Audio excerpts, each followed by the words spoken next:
¿Qué pasa si necesito mejorar el transitorio y también necesito mejorar el permanente? Bueno, hay un compensador que cumple ambas funciones y es el que vamos a estudiar en este video y es el compensador combinado de adelanto-atraso de fase. Habíamos visto que si por algún motivo yo tenía que mejorar la respuesta transitoria de mi sistema, colocaba un compensador de adelanto de fase cuyo circuito, cuyo diagrama circuital es el que vemos allí a la izquierda. Ahora, si nosotros lo que necesitábamos era modificar el permanente de mi planta, bueno, ahí el circuito equivalente sería un compensador de atraso y el diagrama es el que se ve en el gráfico del medio.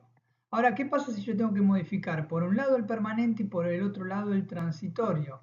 Bueno, sería lógico pensar que yo puedo colocar ambos circuitos en cascada y generar ese efecto, que en definitiva terminaría siendo un compensador de adelanto-atraso de fase que también puede dibujarse, puede tener un esquema circuital como el que vemos aquí abajo a la derecha. Sin ponernos demasiado rigurosos con los cálculos matemáticos que me van a llevar a la función transferencia que definen el compensador de adelanto-atraso, podemos decir que la relación entre la salida y la entrada va a estar dado por K del compensador multiplicado por ese cociente de polinomios que vemos ahí. Si nosotros trabajamos matemáticamente de la forma en que lo habíamos hecho, tanto con el compensador de adelanto como con el compensador de atraso, esta fórmula, podríamos llegar a esta equivalente que es en definitiva la que terminaremos usando, que está conformada básicamente de dos partes. Una que tiene que ver con la red de atraso y la otra que tiene que ver con la red de adelanto. Si nosotros graficásemos el tándem polo cero de cada una de ellas, por un lado tendríamos la red de atraso, como sabemos, bien cerca del origen. En el dibujo no se ve tan así, pero era por una cuestión de que ustedes puedan observar cómo están ubicados el polo y el cero. Obviamente estarían bien cerca del origen. Y por otro lado, de manera un poco más libre, pero siempre con el polo a la izquierda del cero, lo que sería la red de adelanto. Y acá lo que hay que tener en cuenta es que el tau 1 va a ser igual a R1 por C1 y el tau 2 va a ser igual a R2 por C2, donde tau 2 va a ser menor a tau 1. Es decir, que 1 sobre tau 1, fíjense, 1 sobre tau 1 va a ser más chico que 1 sobre tau 2. Por eso este 0 va a estar más cerca del origen que este 0. Finalmente, este tipo de sistemas se comportan como un pasabanda, ¿sí? En determinadas frecuencias cambia la fase y luego la vuelve a cambiar hacia abajo, hacia arriba. Vayamos con un ejemplo bien concreto para ver cómo funcionan estos compensadores de adelanto-atraso y cómo debería calcular sus valores. Supongamos que tengo esta planta 7,45 dividido S por S más 3, es decir que tengo un polo en el origen, un polo en menos 3 y obviamente el lugar de raíces va a ser una cruz que va a pasar por menos 1,5.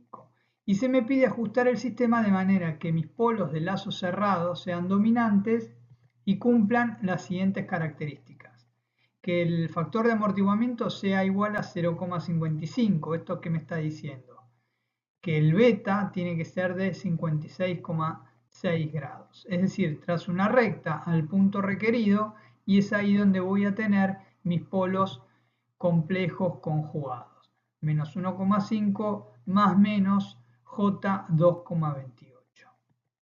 Ahora, también lo que se me pide es que el error en régimen permanente sea menor o igual a 0,04 para una entrada rampa unitaria, lógico, ya que es un sistema tipo 1. Y por otro lado me piden que el tiempo de establecimiento sea menor o igual a 1,33 segundos. Esas serían las tres condiciones. La primera de las condiciones es fácil de cumplir, ¿sí? Es cuestión de modificar o sería cuestión de modificar la ganancia, pero hay que ver las otras dos. Podemos deducir que no se cumplen. ¿Por qué? Fíjense, el error en régimen permanente es igual a 1 sobre KB. El error en régimen permanente va a ser igual a 1 sobre 2,48, es decir, 1 sobre 7,45 dividido 3. Entonces el error en régimen permanente es igual a 0,4. Así que no se estaría cumpliendo que el error en régimen permanente sea menor a 0,04. Debería dividirlo 10 veces. Por otro lado, el tiempo de establecimiento, que es, como sabemos, 4 sobre psi omega n, en este caso sería 4 dividido 1,5. Entonces el tiempo de establecimiento en este caso es 2,66, que también estamos lejos de 1,33 que como máximo se me pidió como tiempo de establecimiento. Entonces, ¿qué tenemos que hacer? Vamos a ir por partes, atacando los problemas de a uno. Y vamos a arrancar por la parte del transitorio. Entonces, lo que vamos a involucrar acá, obviamente, es la parte del compensador de adelanto de fase. Les decía, como el setting time pedido es, supongamos, 1,33, 1,33 es igual a 4 sobre psi omega n. Entonces esto implica que psi omega n debería ser igual a 3. Ahora, para que psi omega n sea igual a 3, voy a activar el puntero láser, mi lugar de raíces debería pasar por acá, no por acá. Ahora, una cosa que es muy interesante y que vamos a ver en repetidas oportunidades es que los lugares de raíces que tienen dos polos forman una cruz con el centroide exactamente en el medio de estos dos polos. Así que yo tranquilamente, si quisiera que mi lugar de raíces pase por menos 3 y quiero que pase por menos 3 para que el psi omega n valga 3 y si el psi omega n vale 3, el tiempo de establecimiento sería de 1,33, entonces sería razonable pensar que me conviene tener un polo en el origen y el otro polo en menos 6. Fíjense, voy a imponer un 0 en menos 3 y voy a imponer el polo en menos 6. De esa manera, el 0 va a cancelar a ese polo y el polo en menos 6 me va a terminar generando ese lugar de raíces que yo les comentaba necesito para cumplir con el setting time requerido. Por otro lado, me habían dicho que beta tenía que ser igual a 56,6. Me lo dijeron de otra manera, pero básicamente ese es el dato. Así que tiro una recta desde el origen al punto, mido esos 56,6 grados y ahí voy a tener mi par de polos complejos conjugados. En este caso, el de abajo se cae del gráfico, pero voy a tener los dos. Y el punto requerido será en este caso de menos 3 más menos J4,55. Es decir que hasta acá y con esta parte del compensador yo habría solucionado las condiciones del transitorio. Todavía me faltan las del error en régimen permanente. Así queda conformado entonces mi lugar de raíces. Las singularidades del adelanto de fase calculados daban un 0 en -3 y un polo en -6.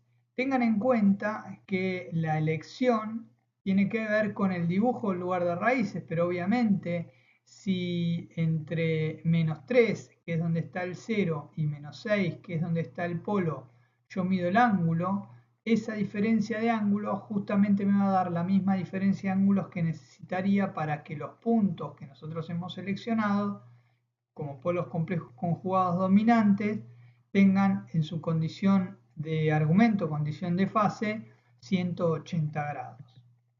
Para mejorar el permanente, las singularidades del trazo de fase van a quedar de esta manera. S más 0,12 sobre S más 0,01. Acuérdense lo que les había dicho cuando hablamos de compensadores de atraso de fase, que siempre el polo va a estar lo más cerca posible al 0 y hacia la izquierda de él va a estar el 0, que también va a estar cerca del origen, ¿no? Cerca del el 0 que está del centro. Y ese de manera caprichosa lo hemos puesto en 0,12. Entonces, dibujamos el polo, dibujamos el 0, y ahora la función transferencia a lazo abierto va a quedar la parte del compensador, que es Kc por S más 3 dividido S más 6, lo que sería mi adelanto de fase, S más 0,12, S más 0,01, lo que sería mi atraso de fase, y 7,45 sobre S por S más 3, lo que sería mi planta. Mi planta, mi adelanto, mi atraso. Como la sensibilidad estática, ¿qué es la sensibilidad estática? La sensibilidad estática era el valor de la ganancia que tomaba el sistema, el valor de la ganancia total que tomaba el sistema para que yo pudiese ubicar mis polos de lazo cerrado en una determinada posición.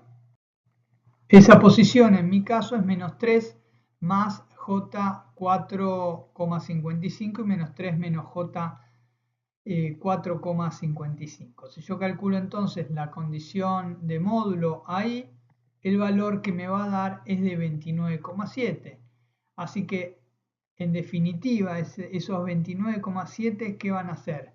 Van a ser el K del compensador multiplicado por 7,45, que era el valor de la ganancia de la planta.